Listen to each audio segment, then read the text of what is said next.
it was hard for me to just do fine art and feel like I didn't have an impact, like I wasn't telling the stories that I wanted to be telling. So when I sort of figured it out, I talked to a lot of people and I started photographing like I was a photojournalist. I just went out and took pictures, which I was kind of doing anyway, and slowly built a portfolio to show editors who told me I was not very good. How dare you? And so I had a really unconventional path, but I grew up around art, and I also double majored in art history, so I sort of always been interested in the arts and aesthetics and people, so that's the combination you need. I think photojournalism found me in a way. I went to school with intention to be a mechanical engineer, but 3 years in and I realized I'm not very good at math. So, and in that period, I was going to San Francisco State, and I picked a photojournalism class 1 for fun, because I thought, why not? They'll take pictures for fun, why not? And that kind of snowballed into something. And the second year, I went to the instructor. Then now he's a good friend of mine. He was like, hey, you're kind of okay with this. Maybe you should consider changing major. He denies ever saying that, because, but I mean, eventually I changed my major and graduated in about 2009. And that kind of just kind of snowballed into just photographing things. I remember going to my first portfolio review in college. I was very excited, and that didn't turn out very well. I think I still had the portfolio, and I still remember what the editor said, and that conversation came up recently. That I didn't understand it for a long time until recently. Like what the editor was saying, that you're not ready. Maybe you should do this. Maybe you should do that. I think I was very angry because I was like, I'm going to prove you wrong. But I realized her comments was probably made who I am today, because I look at that portfolio now and I kind of laugh at it. It's like, oh my God, this is terrible. Like, what was I doing? This is not sharp. This is not sharp. This is too tight. This is no context whatsoever. But yeah, but here I am now. I'm very lucky to have this job, because normally I'm a very quiet person. I just like to go around my bike, hang out with my kids. But with the job, I also very much enjoy meeting different people every day. I may be going to a Warriors game today, or tomorrow we'll be photographing a hand carver in the middle of a house party, which I did that yesterday. So He's not making these things up. Well, I tell you what, I'm very happy that you were both tenacious and stuck it out, because we're so lucky to have you documenting our experiences here, and definitely your hard work has paid off. In your heart, what does it mean to be a photojournalist?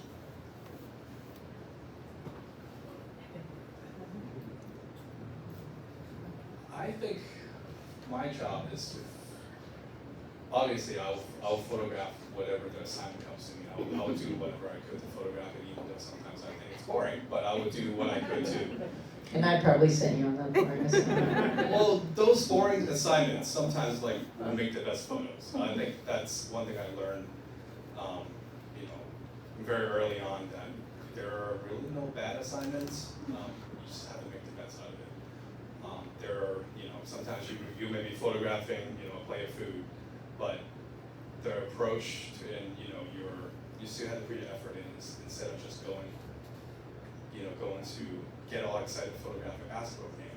I think I have to make myself,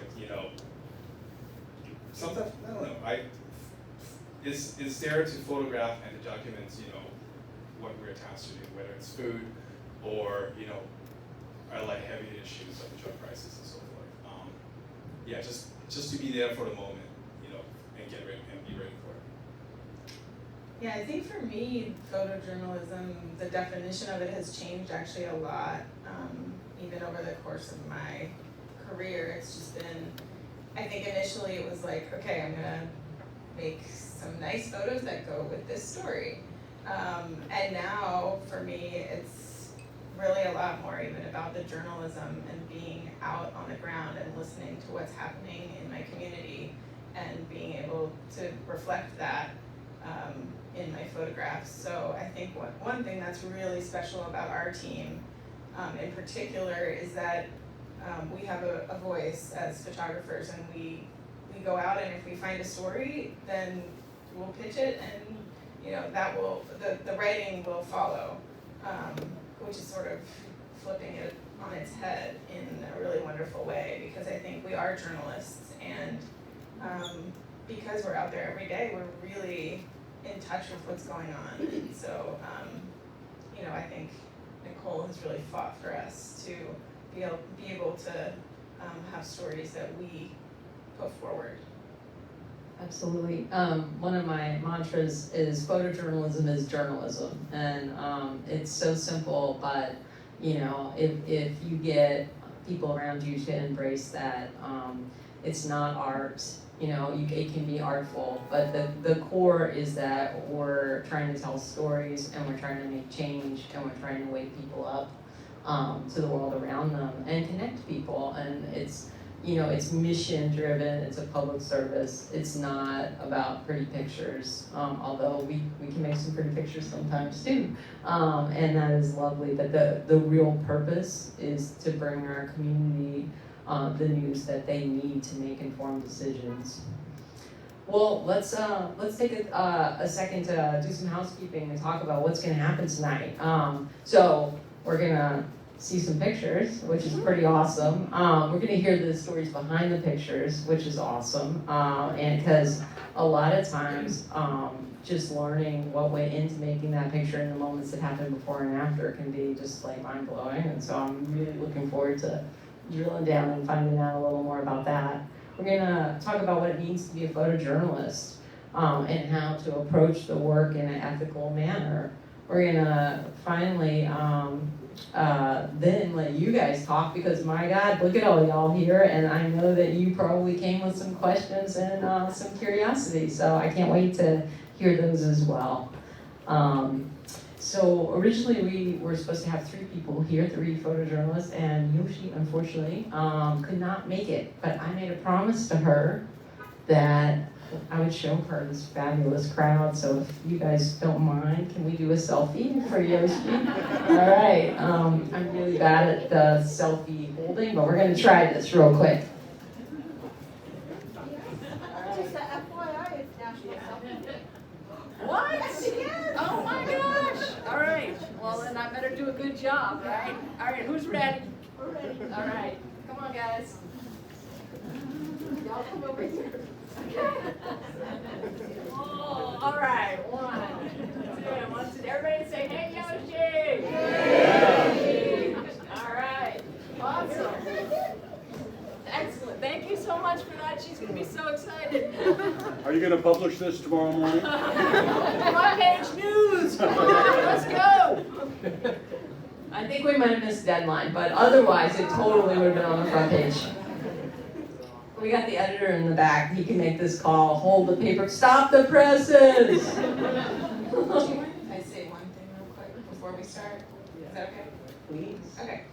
A lot of people ask me this, so I just wanted to clear it up so that it makes sense. So the way that we work is that the night before we're going to work, we get assignments sent to us. Usually 2, occasionally 3, once in a while 4, usually 2. Sometimes, can you sneak one in on the way? And those are usually correlated to a reporter and what they're working on. And then there's times when you work on projects which are something that you come up with, or you worked with a reporter that came up with it, or a reporter came up with it, and we have big meetings, on what's important, what's going on, what we want to cover more carefully. So then we'll have, we'll be off the schedule and we'll be working on that for however many days. But just wanted to give everyone a sense of like what that looks like. And so, I could have an assignment at 10, I could photograph it for an hour and a half, then I got gotta go rush to my car, edit all the photos, caption them and send them in by 1, take a little lunch, at 2 o'clock, you got a second assignment and you do the same thing. So that's kind of, if y'all are curious, that's how it works. Yeah, definitely. Well, that's part of the demystifying, I think, and hopefully we can do a little bit of that. Before we move on, I just wanted to give a shout out to Yoshi. This is Yoshi's picture of Kamala Harris during right before the inauguration, and just such a nice historic moment. And you know, the way that we cover the news is really with a Bay Area, lens. So even though we were in DC for the presidential inauguration, what was the most meaningful and impactful for our readers, was this glass ceiling shattering moment. So, and Yoshi is a wonderful photographer, and we're sad she's not here, but we have some great stuff planned for you tonight. All right, so we're gonna dig into backstories. And Gabrielle, you're up first. Yeah, you're in the hot seat. One of the most important stories that you've been working on for the past 3 years is the, really astounding grip of fentanyl that it's had in San Francisco. More people have died from fentanyl than from COVID. This image is just so heartbreaking. This is Lurie and Jessica. Jessica is in the foreground, and her mom traveled to try to come and get her off the streets. And you and Heather Knight worked on a really heartbreaking story, which there is coincidentally just a new installment in today's on today's sfchronicle.com, and will be in print this weekend about Jessica's journey continuing. And that, I think, speaks to our commitment. Stories aren't over when they're published. We really have a commitment to the people that we photograph to continue to document their journeys. It was beautiful today. It was beautiful. Heartbreaking, but your work was magnificent. So, did they continue to call you like today? We're going to take the shot to the hospital. Oh no, no. So how does that happen? I'm happy to share. Yeah, I'm a crazy person. But Sorry, what was the question? the question was how do I continue to follow them? Do I get a call from the hospital? Do I get a call from, wherever they are? And well, let me just start with this, which is kind of early on in my journey with Lurie and Jessica. I met Lurie first, and she was the mom, and she was traveling from Seattle here, and I rode with her in the car for 12 hours, really getting to know her. And at the same time, I was also trying to get to know Jessica separately, who was not thrilled that her mom was coming here to save her. She didn't feel like she needed to be saved, and she didn't have the best relationship. So this photo was actually really instrumental because they didn't connect very often. At the time, Jessica was very, very difficult to find. She could be anywhere. And so Lurie had trouble finding her. Lurie was really strapped for cash, so she didn't always even have gas money to go around looking for her. So the fact that they connected, and then, it was just kind of heartbreaking to watch this mom watch her daughter deteriorate in front of her. And also just, that there was no barrier that, Jessica was just willing to use right in front of her, right in her car. It was just a very heavy moment. And, in terms of trust, it's really hard, and it takes a long time, and it takes a lot of just sitting with people and not taking pictures, and sitting and just connecting over human things. Jessica and I are exactly the same age. My birthday is January 5th, 1987, and her birthday is March 5th, 1987. And there's just a lot of references that we have, that we share. We're both from the East Coast, from similar areas. We grew up with similar things, and so, we connect a lot in that way. And I think that I try to connect with everyone that I photograph in some way. And so I think that over time, you know, she became comfortable with me, but it took a long time. She doesn't have, you know, people in her life that don't use drugs, so it took a lot of getting used to. I think actually after the first piece was published, she really liked it, and she, I think a lot of anxiety kind of was released because she wasn't totally sure what we were doing. And then after that, she really opened up and has kind of embraced me. So during this period, which was like the first year or so that I followed her, she really could be anywhere. She was in and out of a hotel, a COVID hotel that I was not allowed in. She got kicked out of it, and then she was just anywhere. She could be on BART, she could be, you know, in the East Bay, she could be South Bay, she could be in the Tenderloin. I would drive around for 6, 7, 8 hours looking for her. I would ask people if they'd seen her. You know, you learn to kind of keep tabs on people or where they frequent, and then you go to those places. So there's a deli that she goes to a lot to get food. So then I would connect with the owner and say, like, have you seen her? Can you send me a picture of what she last looks like so I can kind of keep my eye out?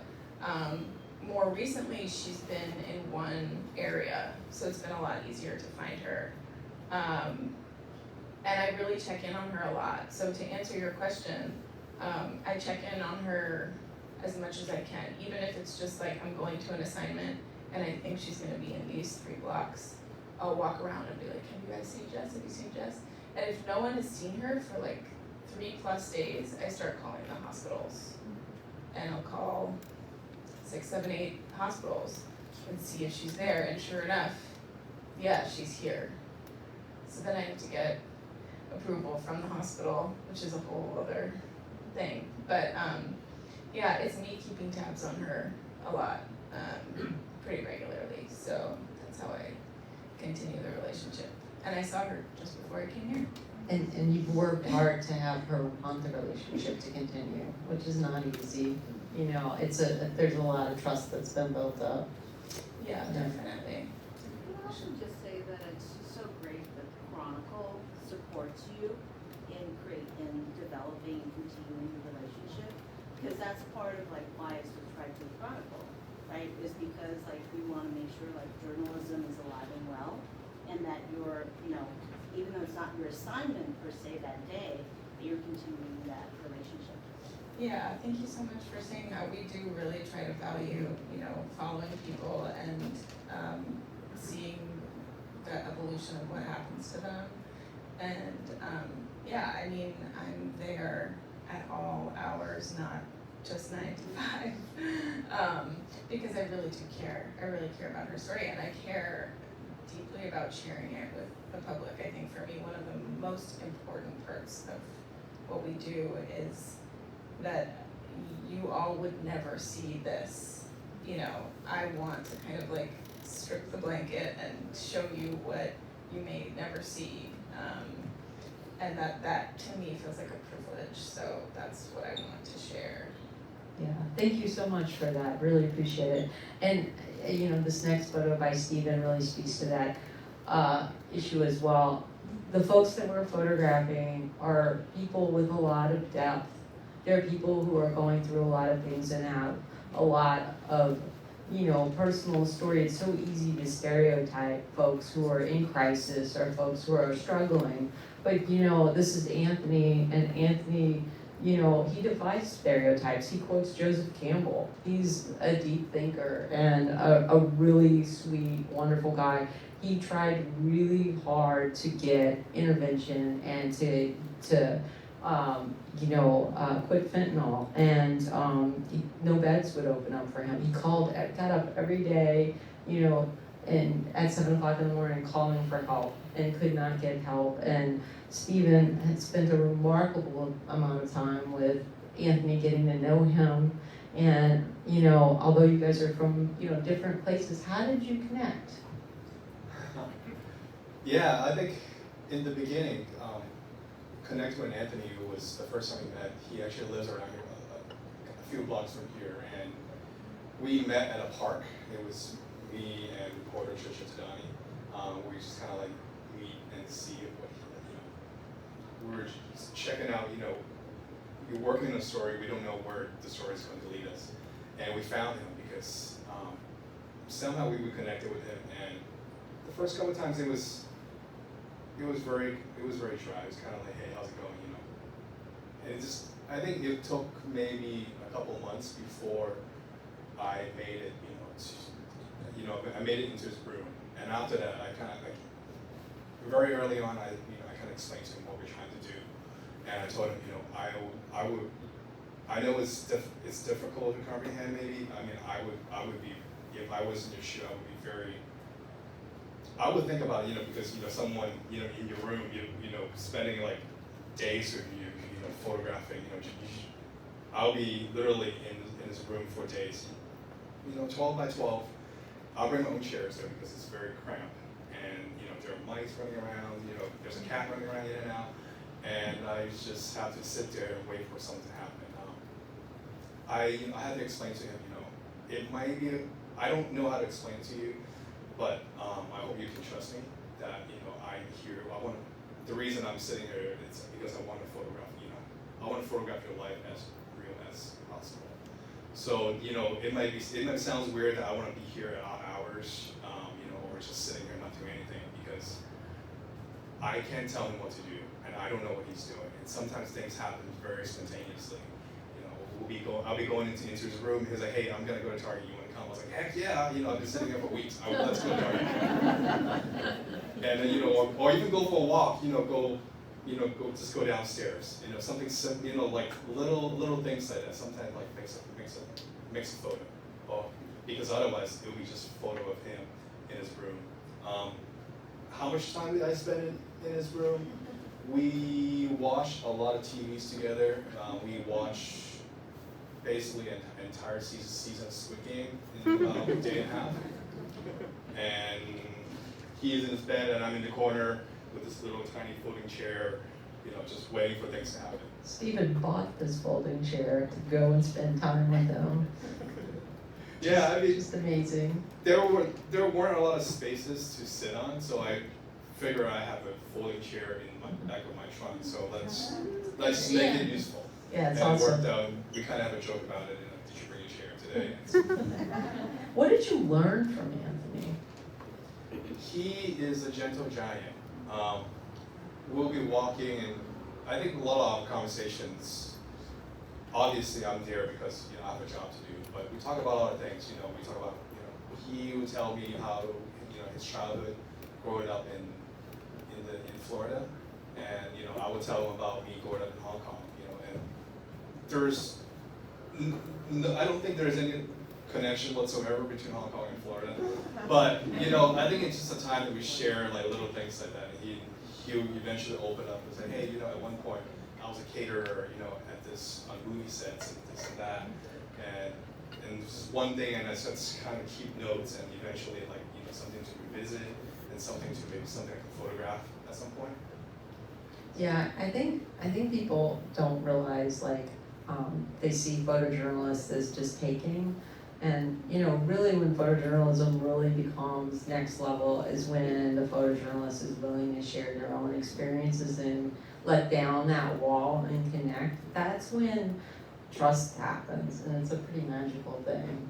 And it really is a forced thing to have this, I'm here to just take from you and take your picture, and it never garners the kind of intimacy and trust that's required for really incredible documentary moments. Yes, ma'am.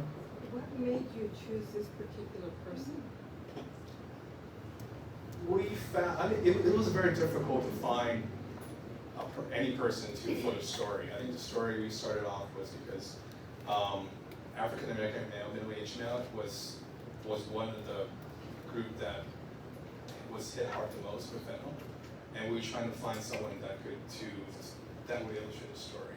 And he was probably the first that was open up his life for us. I think we follow a lot of people. We try to different leads, but he was the one that we connected the most throughout the course of the year. And he was, Gabrielle mentioned about it's really hard to keep track of people. I was very lucky with him because he had a purpose. He had an SRO to live in, And he basically said, come in anytime, you don't have to text me, just come on in. And sometimes I just go in and visit him, between assignments. And sometimes we spend a day, sometimes we just do things. How did you meet him? We met through a reporter. I don't know how Trisha found him, but we connected with him together, and that's how the relationship was born. Well, next, I'm gonna break one of the cardinal rules of editing and not choose the one picture, and we're gonna look at two pictures. Part of the really devastating part of the fentanyl epidemic has been the death, and there's been so much death and overdoses, and in this case, this wasn't both of these cases, it wasn't a death, but there's been a lot of Narcan revivals as well. So I wanted to talk to each of you because both of these pictures unfolded in very different circumstances. Stephen's photo there happened in broad daylight in Old Navy. You don't expect to be buying your t-shirts and have something like this happen. And Gabrielle's photo happened on the street while she was hanging out with Jessica. The Old Navy photo was a set up right along with the fire department. So it took a lot of planning and was very structured. And then this photo was very spontaneous. So I'd love to hear the backstories on both of those. Yeah, so this is one of those days I was driving around looking for her forever, and I found her on the opposite side of the street, which was in direct, blaring, awful sun, and she didn't want to be photographed, so I was like, okay, I'll just hang out and talk, and we just chatted for a long time, and then she saw over my shoulder that someone who was sitting at the bus stop fell over, and she just started screaming and was really upset, and ran over, and I actually think I went to the restaurant that was nearby, and I asked if they had Narcan, and someone called the police, and it was really interesting for someone who's overdosed, like her estimates over 100 times, which I actually found out as recently is probably true. It was really interesting to watch her reaction and her very upset. This really bothered her afterwards. She had a tough time shaking it. And this guy I actually saw a few weeks later, so he was okay. But yeah, I think it was really telling to see someone who experiences this themselves then witness it and be, visually upset. Does she carry No, she doesn't. I do. Yeah, I think the one thing I was just thinking before when we were talking about Anthony, it's like over time you really, when you form a relationship, people really want to be heard. Like so much of photojournalism is not the camera, it's actually just listening and being someone who someone can listen to, like she's told me things that she's never told anyone, she's told me traumas and, things that have happened to her on the streets, and I think it just feels really safe for her to have someone to turn to. So I think that's like a special thing for her and for me. Yeah. I mean, obviously it's unfolding in front of you, but How did you feel when you saw this and then you're like, I have a camera and I'm gonna take a picture of this? Yeah, it's awful. I mean, it's funny because I get a lot of people yell at me while this is happening. And it's hard. I have to remind myself like why I'm doing it, and it's hard. It's very hard. There's no real explanation aside from like my camera is my shield and my weapon. Like I get to use it and it serves a purpose for me. I don't, one thing we can talk about later, but I really do not believe in censoring. I'm not going to not show people what's happening. I don't think that that's my right. I think people should see this, so that's kind of what's going through my head.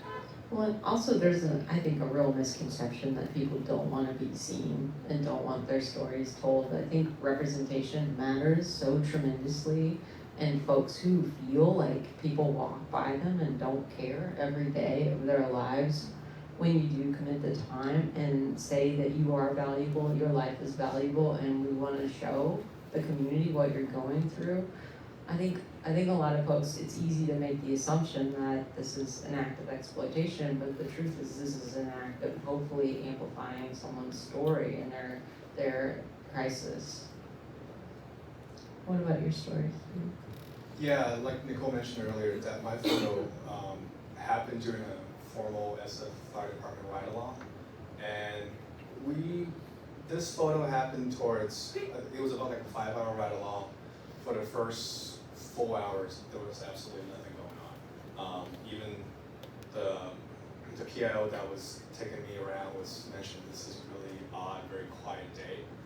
And then we're started to make our way back to where I dropped off my car, and he got a call coming. And we were a few blocks away from in the Tendon, so we got there just shortly after the paramedics showed up, and walked in, and they were just working on this man right there. It happened very quickly. They were able to revive him, and the last I saw him, they were working on him on the ambulance before they took him to general. But yeah, that was the whole photograph, this whole thing. I think the whole edit was maybe about 5 minutes. We just kind of like go in there, photograph, and that's basically it. There are not a whole lot of time to think about, how to, there are a lot of things in the way in photographing, but it was just happened to be there to photograph.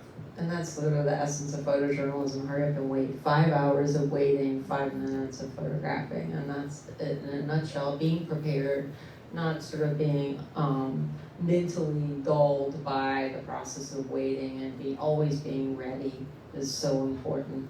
Well, wow, this has been some pretty heavy stuff. Yes? Yeah, I had a question. I'm really curious.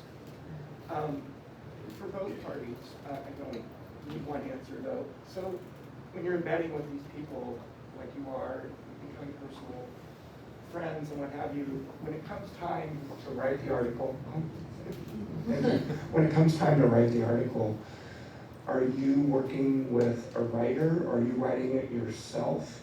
Or do you have a writer come join you at any point during your time with these people? I'm just trying to understand, once it comes to fruition and there's actually not just a photo, but there's an article behind it, how does that transfer over? Yeah, all of these stories, they're working with a writer. Sometimes there are photo-driven visual essays that are less text-heavy, but these are important collaborations with the photojournalists and the writers. In general, the photographers have more time to spend on the ground that's required. A writer can, gather data, they can tell backstories, and we're sort of the boots on the ground, there for the moment. But it's definitely, all of these major stories that you're seeing are, great collaborations. But I will say that I do two things, which is one, I'll take voice recordings of things that are happening, and I'll pass them along. I'll also record myself. So there's a story I'm working on right now where at the end of the day, I'll take a recording of everything that happened. I'll try to give as much color and detail, and I'll send it to the reporter.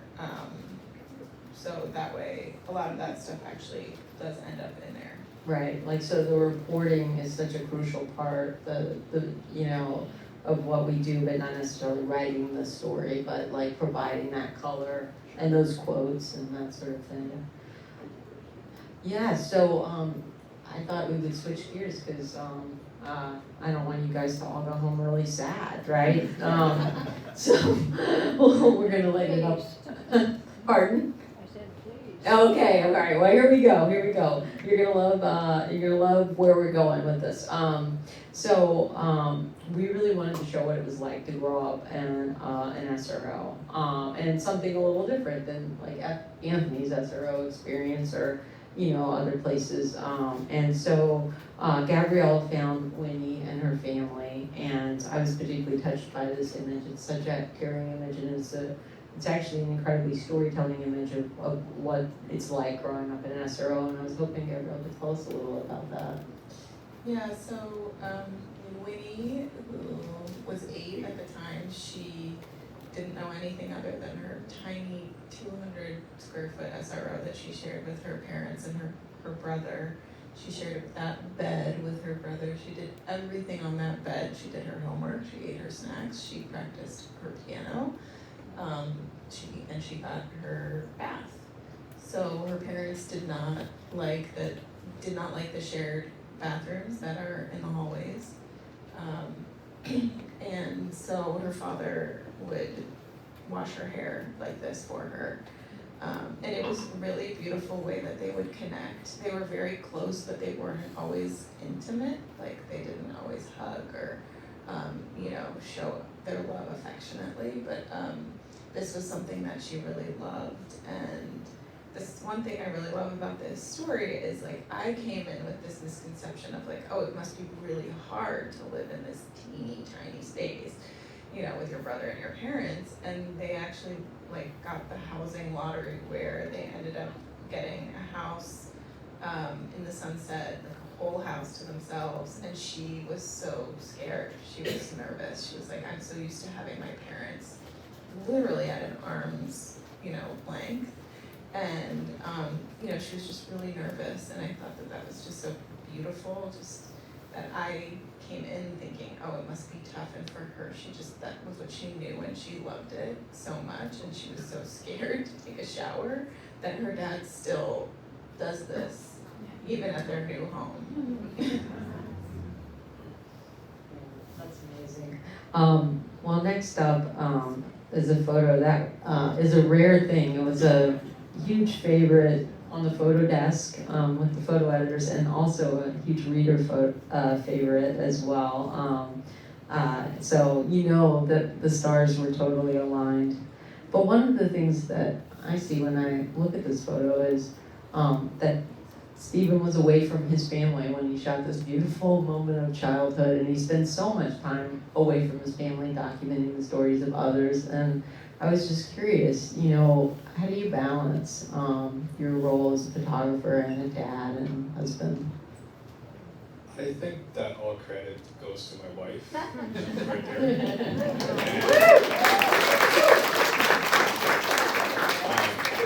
We have 2 little kids at home, so like there are extended time that I'll be out, with Anthony or like on fire assignments, for a week or so, and she'll be holding it down. But I think I treasure those moments with my family even more because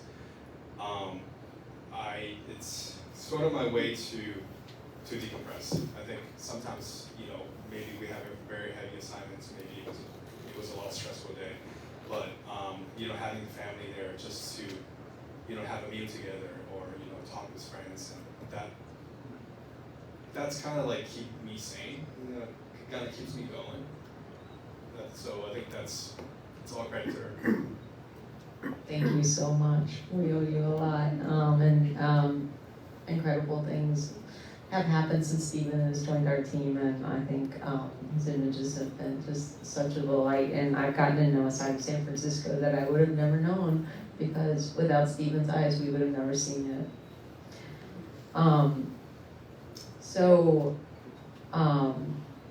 You have also spent a lot of time away and working hard. I know that you have doggies and outside passions. How do you keep a balance and sane? Yeah, so my husband also holds down the dog fort. I have 2 dogs who also, when I come home and I have had a stressful day, they show me their unconditional love. And, I just try to do things that are beautiful and go to the beach and enjoy the beauty that the city has to offer, and the tough stuff I talk about a lot. I talk about a lot with friends who are probably very much over it. But I share kind of what I've gone through. I also go to therapy and just try to work through what I've seen. But I think because I feel that it's such a privilege, and that it has a purpose, like it doesn't just sit on my computer, it informs people. It does, I think that in and of itself really helps me. Yeah, absolutely. I feel like it's a huge public service what you both do, and we're indebted to you.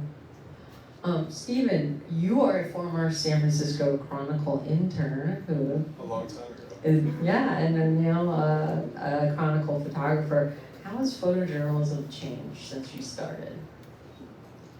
It's more or less the same and also very different.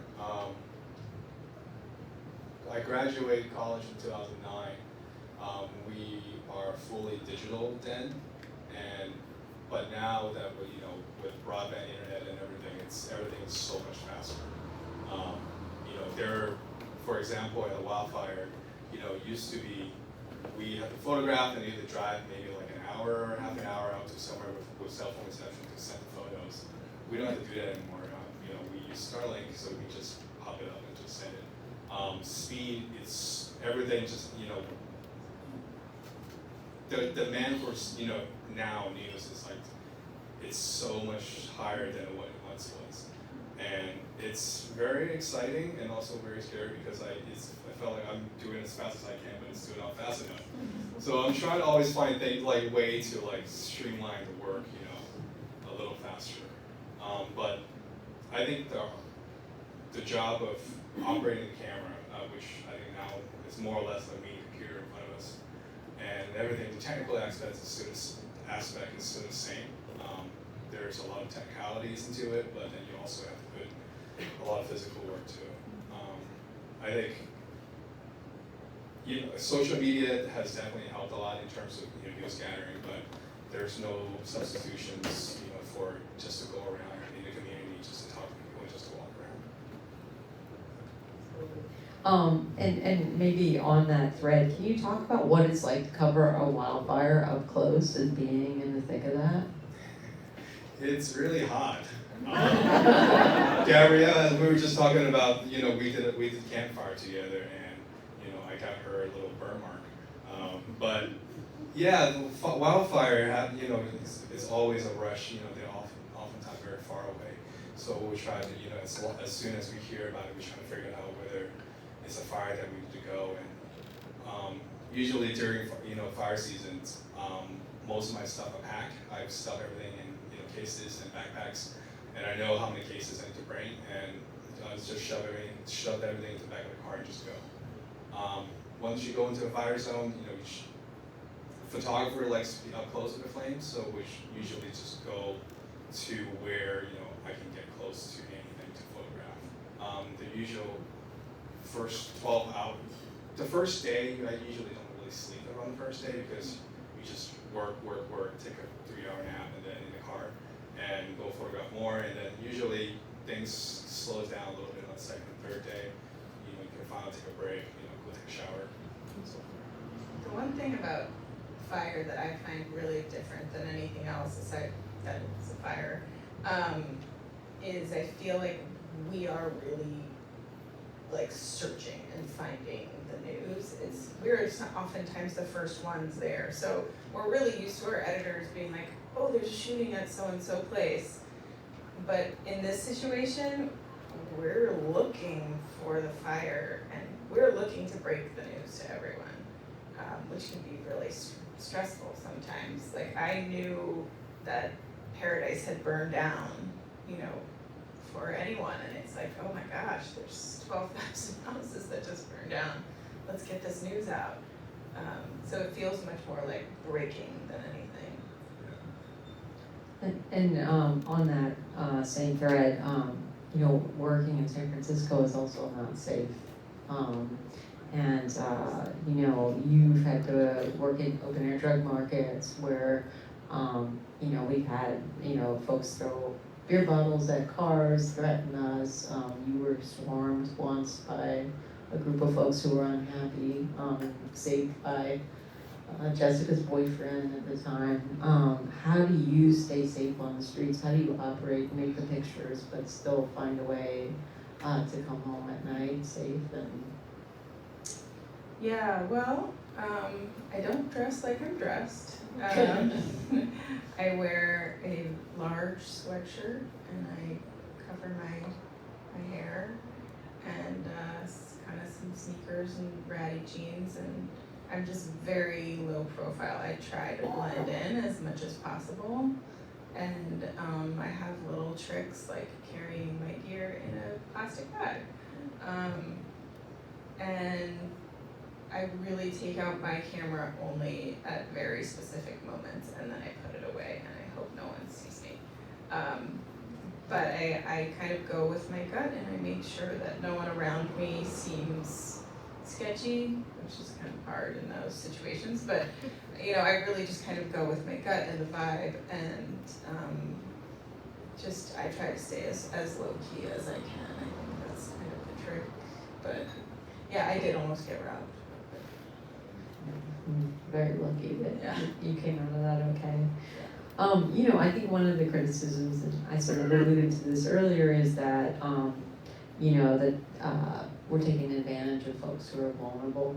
And I think that, you know, we have a lot of conversations about, you know, how to be fair and how to accurately represent people's stories and make sure that they have agency and are treated with dignity and empathy. And I wonder, how do you guys navigate these really complex ethical issues while trying to take powerful pictures that tell a story?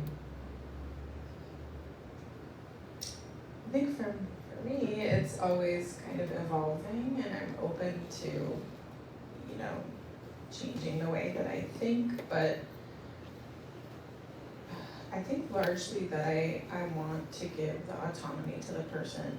And so for the most part, I ask people if it's okay that I take their photo. And even when they're in vulnerable situations, you know, I think that it's very important to document what we see, not to shy away from things that are a struggle or, you know, ugly, and that is part of life, that I want everyone here to make informed decisions based off of what we're seeing. I also try not to like single people out. You know, if we lived in a city where there was one homeless person, I don't think I would go and just photograph them incessantly. But I think given the state that downtown is in, I think that people who don't live there, you know, need to see it. You know, there's you know, other sides to the argument where people will say, oh, but they're high, oh, but they're this, you know, but I want to give the people the autonomy to tell me if it's okay. You know, and sometimes it's a tough call. Sometimes people are asleep and we make a photo, and I'm not going to wake them up. And you have to kind of decide, is this photo bigger than that person? Is it going to do more for the good of society, for our history, than to that person? And so those are conversations that we're kind of always having. But it's definitely tricky, and we want, you know, we do want to make sure that people feel okay with their image being out there. Well, you're also kind of part detective, because you've gone and found the folks that you photographed sleeping and then talked to them later and got to know, you know, just incredible details of their story. That I think it's really impressive, the extra mile to make a connection with people. And you know, obviously we don't need permission to photograph people on the streets, but this story is so much richer and deeper when we can learn about their story and have captions that are more rich and full. And I think that both of you have made a lot of effort to make sure that happens. What about you, Stephen? I think I'm definitely not shy when somebody asks me what am I doing. I'll explain that, you know, this is what I'm doing. And you know, for some of the projects, I made it very clear that I would love to be there on your best days and your worst days. And I'm not here to make you look bad or anything, but I just want to get an accurate story. Because I think we all, want to see, our good sides. But I think in terms of photojournalism, I think, we have to photograph as much everything, before it's just not the happy things. The world, it's often a very, very terrible place, and their photographs needs to be taken. Yeah, absolutely, and that's been my experience. People are they assume, this sort of paternalistic thing, that they know best, but we actually have had the relationships with folks. Jessica will feel like a true collaborator in her photos and say, we win awards together to Gabrielle. It's a partnership and it's a collaboration, and people do feel valued when they're seen, and I think that it is so crucial that we help tell their stories and give them a platform to tell their stories.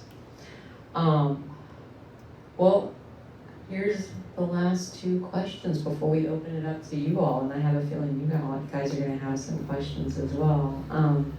Stephen, can you tell us who is the most memorable person you've met while working at the Chronicle, or story that you've done? Story, I don't have a favorite, most memorable person, but I can tell you my favorite assignments.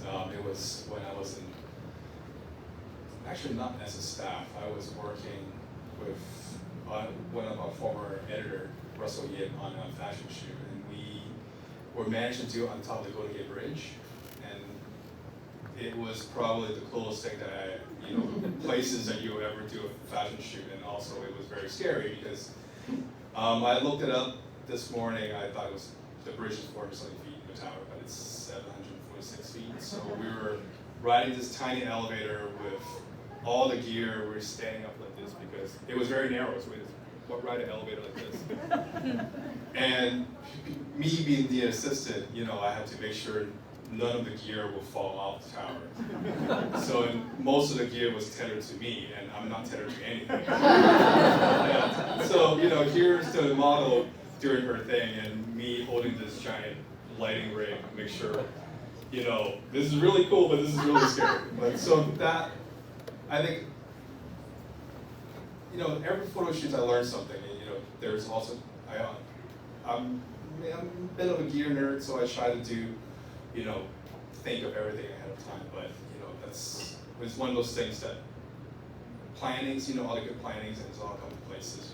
Nobody fell off the bridge. Nothing fell off the bridge. So it was a good shoot. Steven's got everything you need in his trunk. I went to a fire and I was sleeping in the back of my car because my hotel burned down, and I was cold. Steven had a blanket. He's got it all. That's awesome. Well, it is a great job because it's a front row seat to history, and it's an all access pass to amazing adventures for sure. Gabrielle, last question.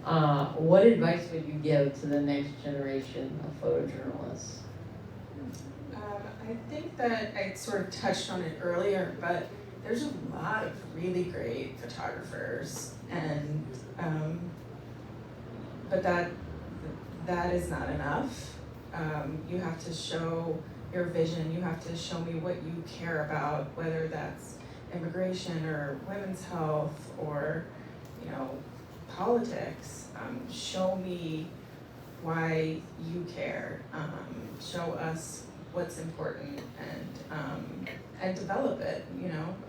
Do the journalism part where you talk to people and walk around and meet people, because you will be so surprised how one thing can just lead to the next, and that's how you build and grow your community. So yeah, I think just really reflect on the things that are important to you. It's not just about making the best photos, but also about the stories behind them. Stephen, do you have any advice? Yeah, I mentioned it earlier, get off social media and just, go out and just meet people. That's, I think, we spend so much time on social media, like I mentioned earlier, and it helps, but it also doesn't help because you cannot photograph a picture off Twitter. So get out there, bring a camera out, walk around, and I think also just be flexible. Sometimes one thing will lead to another. The story might not be necessarily what you're looking for, but sometimes the story just comes to you. So just go along with it and have an open mind. I think I learn something every day. There's always something new to learn, something new to photograph. So, and Gabrielle's mentioned about a lot of photographers. Study other photographers' work, but don't let them constrain you. Experiment different things. Try different things because you never know. What you will end up liking to photograph.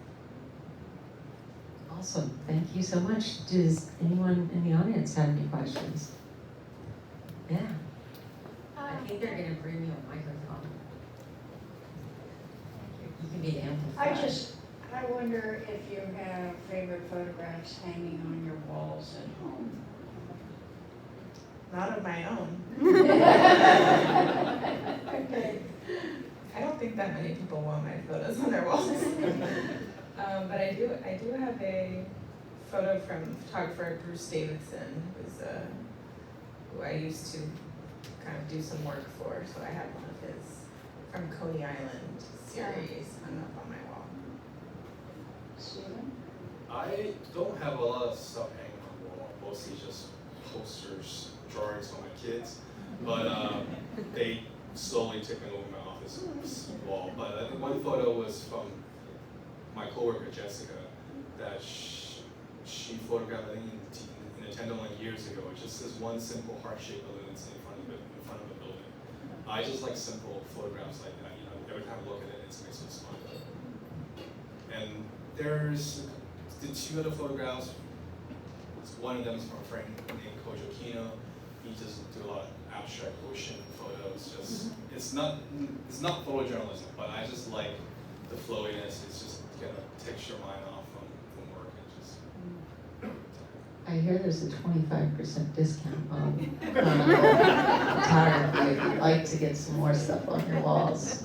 Code Manny's. Anybody else? How many? Okay, we got 3. Okay.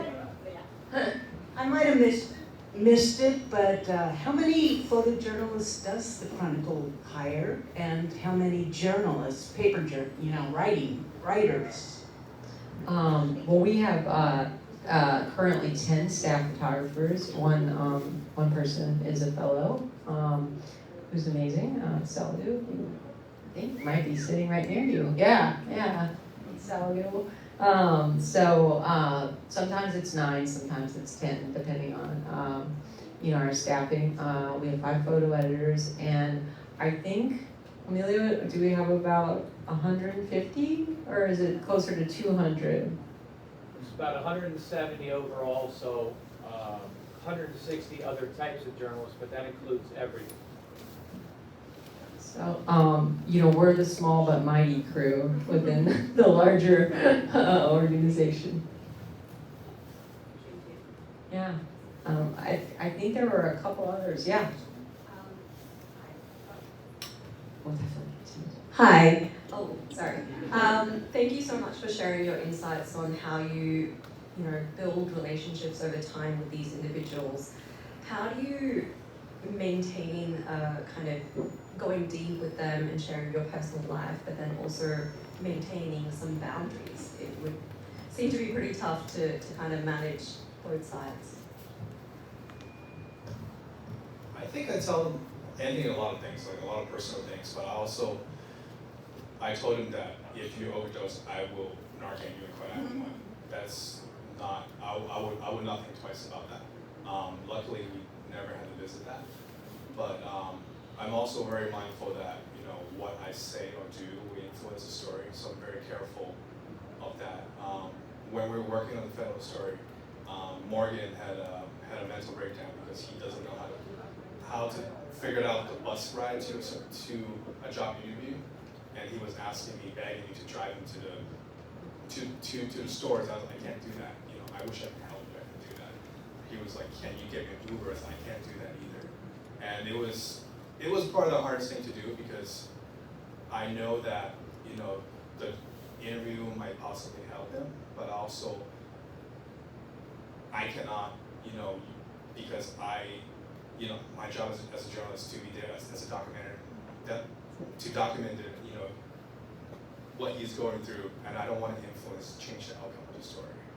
Even though I wish him, you know, the bottom part, I wish him that he would, you know, have the most positive outcome, but I can't, you know, say that. So it's hard because I think about that scene a lot, like it comes back from time to time, you know, every once in a while when editing. I've had a lot of really similar situations when I covered a mom and her son who were homeless, and there was one night it was raining and freezing and I wanted to get them a hotel room so badly, and I drove back to my apartment, got in my warm bed, and I just felt awful. But you really just have to keep this kind of larger perspective, like if I had gotten them a hotel room for one night, would that have really changed their situation? No, but it would have changed my relationship with them, and it would have changed the story. So, you know, I think I just try to think of this work as being the thing that I can do to help. In terms of, you know, sharing part of myself, you know, it's not a lot. It's sort of just enough, if that makes sense. And we spend so much time with people, you know, 6-8 hours, that it's okay to just put down the camera and have a conversation. And I try to be very natural, like if it's something that relates to me or something that I've been through, or, you know, my parents went through a really nasty divorce at one time and I talked about it because it was hard for me. And I think it's important for people to see that you're not just like a blank slate, that you're a real human that's also going through relatable things, and that your life is not just rosy too, you know.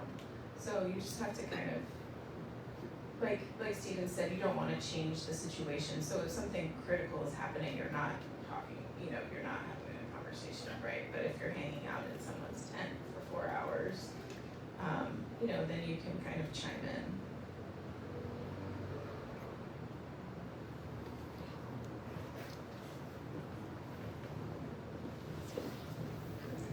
Firstly, thank you. I think you guys reveal the world as it is and not how we want to see that, and I think it's a great service, so thank you for that. The second thing is, I was thinking, you know, as a photojournalist, you guys probably have to look at the world in a different way, and your experiences have probably revealed things that aren't ordinary to most of us. And so my question is, you know, as photojournalists, what's an insight or a trait or characteristic that you guys have developed in your profession that you think you know, more people would benefit to have? For me, it's patience and spontaneity. One thing we didn't talk about is like, yeah, we may have 2 assignments, but I was driving to a cake factory when I got a call that you gotta turn around, Hillary Clinton's here. So you have to be very flexible. 2 o'clock in the morning, you get a call, smell the smoke? You know, that's real, and you have to kind of be that, either be that person or turn into a person who's really willing to be, you know, to bend and kind of enjoy that. And then the patience, I mean, yeah, you gotta wait around a lot. Yeah, it's like sitting in a doctor's office times 10. Yeah. Oh, sorry, we had one after yours. Okay. We'll get there. Okay, I promise, yeah. Thank you for doing this. Is it quite, talking about the difference between the old journalism and new journalism, is it really different taking photographs now that you can kind of like take multiple photographs and pick the best moment? You have 3 with blinking eyes and others without, because as a journalism teacher in the past, sometimes kids had to just kind of be lucky, but now with the digital, it's just a little bit luckier getting that. Yeah.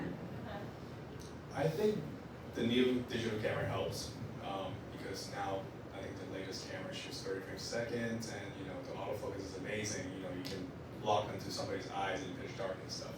But a lot of those photos sometimes it's just one frames. You know, whether it's documentary photos, you know, in a tent or in Old Navy, those couple frames here and there. And baseball, I'm sure Scott can tell you, like, you know, if you want to get a swing or like, you know, want to get a ball, it's like, you can have 30 frames, but it's usually the first couple, you have to get the timing because otherwise all the photos in the package it's missing the moment. I would say too, like the biggest advantage in technology personally is not the frames per second, because I think once you're a trained photographer, you kind of know when the moment is.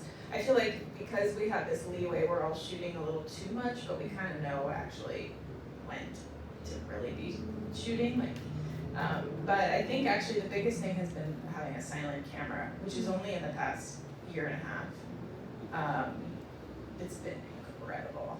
Yeah, that's a game changer. You know, I think even when you're invited to a funeral, let's say, even when everyone wants you there, you still do not want to be clicking when people are experiencing their worst day. So it's been really nice to be more discreet. And one other thing I would just say is, it's not the camera, it's the photographer. I mean, it really is the person making the decisions. It's how they see. We can all see this scene right now, but a great photographer is going to make a fantastic image of it, and that really makes all the difference. It's about taking the world, you know, something that you see every day and transforming it into something extraordinary, and that's what these guys do. And that's more than just the equipment. Gabrielle, you referred to your camera as both a shield and a weapon. How do you use it as an offensive tool? You mean the weapon part? Yeah. That's a good question. I think what I meant by that is like I have this duty and I have to do it, and so I have to use my camera in that moment. So it's a shield, like it blocks me from really having to like sink into some terrible things I see. But it also is my tool. Like I have to use it. It has to be in front of me. You know, and it also, in some ways, people see what you're doing, so they kind of give you a little bit of space. You know, they're not going to come interact with me and start talking to me, you know, while I'm focused. Hope that makes sense. Yeah. It's great hearing about a lot of the work that goes beyond just taking the photographs. It's really interesting to hear. I have a practical question, which is, do you have to get releases from people on the street? Like if you have people in the background? Oh, no. No. No. Public, for everyone who's out here, whatever you do in public can be photographed. And it's probably being recorded in some way all the time. Yeah, so your privacy is really only in your home. Yeah, so just so that we're clear, newspapers do not require photo releases. That's a commercial thing. And yeah, in public spaces, you know, because of the First Amendment, we have access to photograph anything, and that is not in the privacy of your own home or in a building. Yeah. I have a question for you, Nicole. Just as an editor, how do you make decisions about where to send your staff photographers or your freelance photographers? Oh, I just do whatever they tell me. No, I mean, you know, obviously there's the news cycle, right? So that is sort of the everyday kind of decisions. And we have a thing called Story of the Day, where we look for what people are talking about, what's the most important thing happening that day. So that's going to be one kind of story we do, but always in the background we're working on these larger projects. My goal for the Chronicle is to be world-class in documentary photography. So we, you know, the expectation is that we're going to do stuff that sort of informs people about what's happening in the everyday, but then we're going to step back and look at these larger themes, what's affecting the community, and how can we dig deep and not just do a surface job on those things. And so, high impact, fire coverage, in the moment kind of coverage, and then deep, thoughtful documentary photography for the long term. So that, we're 3 years in covering the fentanyl epidemic, and we've covered homelessness, pretty seriously for the last 10 years. Well, way more than that. Yeah, exactly. Way before I've been here 10 years, but way before that. So that's the goal. I have a question over here in the back. Hi, thanks for doing this. We actually are both reporters at a national news website, and so we often will cite the Chron and your guys' amazing reporting. Jessica's report we talked about in our newsroom for like weeks. Sorry, it's like squeaky. I was curious about. I was curious about the mental health aspect of what you do. So, during COVID, I mean, I personally found it difficult to cover body counts and sort of things that were not in my normal day-to-day. As you're covering what you cover day-to-day, especially with the fentanyl crisis, how do you deal with this? I know you mentioned briefly, like, you do go to therapy and you talk to friends about it, but how do you both deal with it on a day-to-day basis?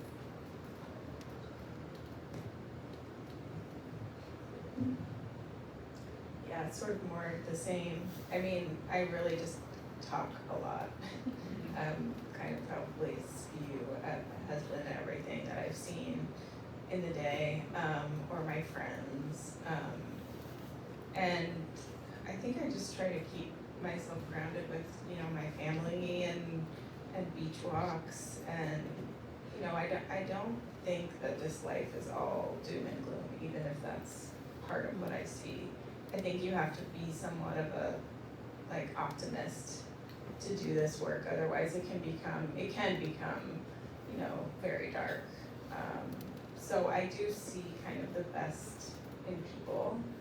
And like I said before, I feel a really strong purpose in this work. That's really what keeps me going. I think if I was making these images in a vacuum, I would definitely be depressed, but being able to share them and have people see them and react to them, and it's like a little bit of a delayed gratification, but it's really worth it. And I think if I can get one person to look at a drug user and just be like, hey, how are you?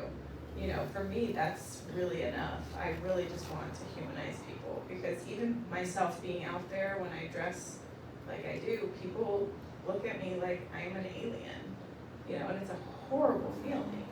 And I hope that I think that through this work, people kind of can see another side. And, from readers' emails and from feedback that we get, it seems like it's possible. And I hope that also, above that, people higher up are making changes. And I think that we're seeing that too, slowly but surely. Yeah, I think for me, there are times I still get nightmares from time to time, but I think that like I mentioned earlier, the best thing that I've found that worked for me is to talk with friends, talk with my wife.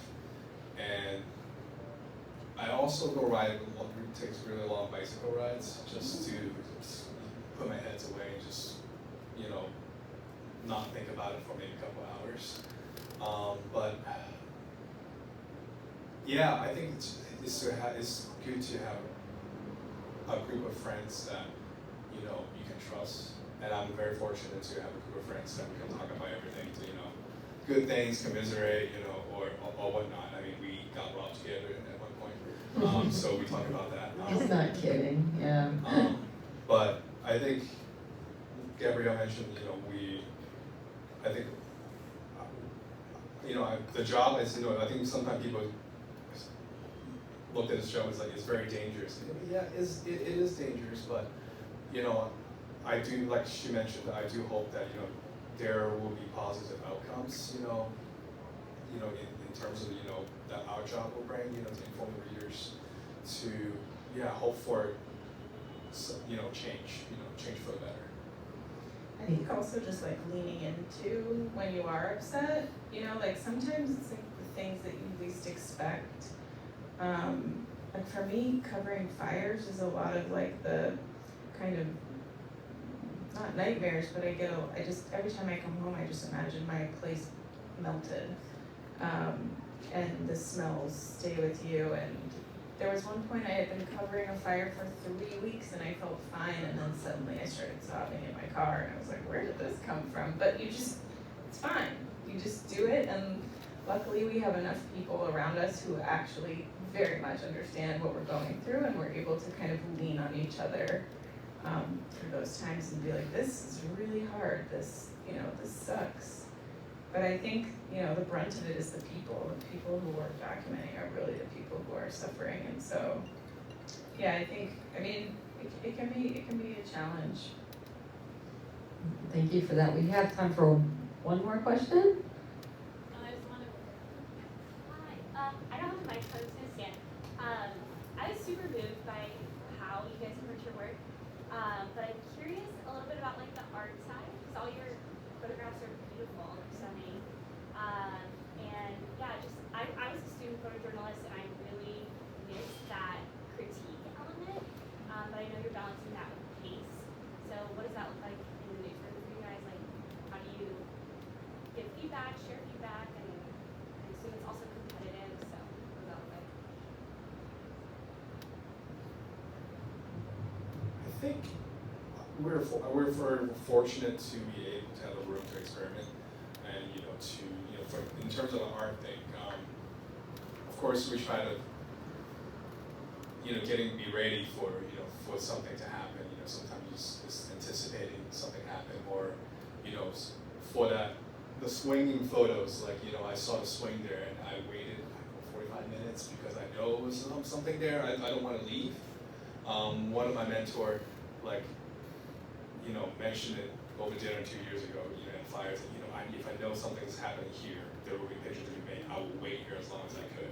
I mean, they teach us that in school, but to have someone just casually, bringing that up, like that was refreshing for me. And then I waited until the little girl and her dad showed up to ride the swings, and the rainbow showed up. So just kind of just waiting for things to happen, and just the patience of waiting until this point.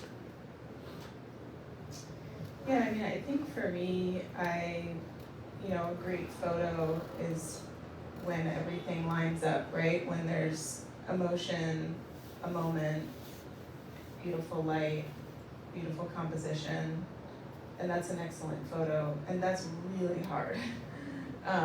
So sometimes you just get one of those things, and it's a good photo. That's kind of what we do most of the time. And then when you get really lucky, you can have all those stars aligned and you're ready for it. I think I personally oscillate between being more moment driven, and then sometimes, Nicole will be like, hey, tap into your art side and be a little moodier. This is more about mood and emotion, and I'll be like, oh yeah, okay, all right. I'll get more funky and kind of experiment a little bit.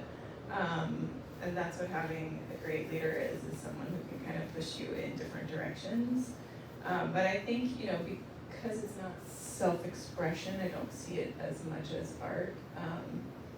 But yeah, for me, I really try to have all of those elements as much as possible.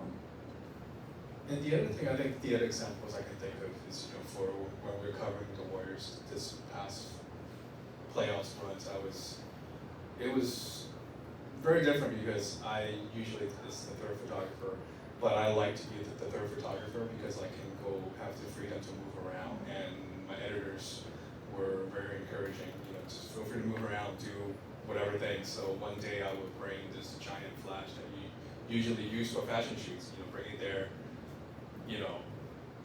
blinding every single player coming out of the tunnel, and blinding, the security guards. Is this why they lost? Is it your fault? I would not bring it next year. Trying different things, going, for basketball, everyone likes to be in the front row, but I find it very fun to go to the nosebleed section just to have a different perspective. Maybe, you can stop the actions, but we had the flexibility and you were encouraged to, maybe slow the camera down, like, 1/6 of a second on a 400mm lens and everything's blurry, but sometimes you can catch the flash and someone's doing something, camera phones. That's what I like to do, finding new angles at a place that's been photographed to death. Wonderful. Well, thank you all so much for being here.